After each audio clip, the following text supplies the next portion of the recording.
Bhagavanth kesari cinema success తర్వాత సాహు గారపాటి గారు నిర్మాత మేము వచ్చి శ్రీవారిని దర్శించుకోవాలనుకున్నాం. సో అప్పుడు కొన్ని పరిస్థితులు రాలేకపోయాం. సో అది ముందు ఆ మొక్కు చెల్లించుకుందాం అని ఇక్కడికి వచ్చి శ్రీవారిని దర్శించుకున్నాం. చాలా గొప్ప దర్శనం అయింది.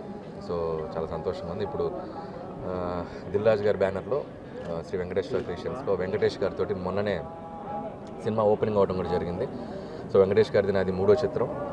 సో నెక్స్ట్ 2025 సంక్రాంతికి రాబోతుంది.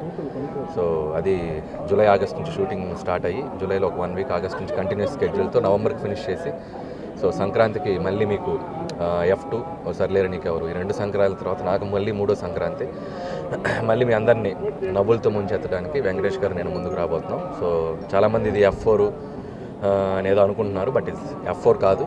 సో మళ్ళీ ఇది ఒక వేరే జానర్లో ట్రై చేస్తున్నాను వెంకటేష్ గారు నేను. ఇది ఒక డిఫరెంట్ జానర్. సో అలాగే దీంట్లో ఇంకో హీరో అని కూడా బయట చాలా గాసిప్స్ వస్తున్నాయి. సో దీంట్లో వెంకటేష్ గారు సోలోగా యాక్ట్ చేస్తున్నారు.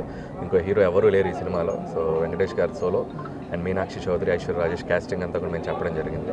సో మళ్ళీ ఒక hilarious ride, fun ride 2025 Sankranti మీ ఫ్యామిలీ అందరితో వచ్చి మళ్ళీ ఈ సినిమాని చూసి మీరు అద్భుతంగా ఆనందించి వెళ్తారని ఆశిస్తున్నాం. మళ్ళీ శ్రీవారి ఆశీస్సులతో మళ్ళీ ఆయన్ని దర్శించుకుంటాం ఆ సినిమా తర్వాత. So thank you so much.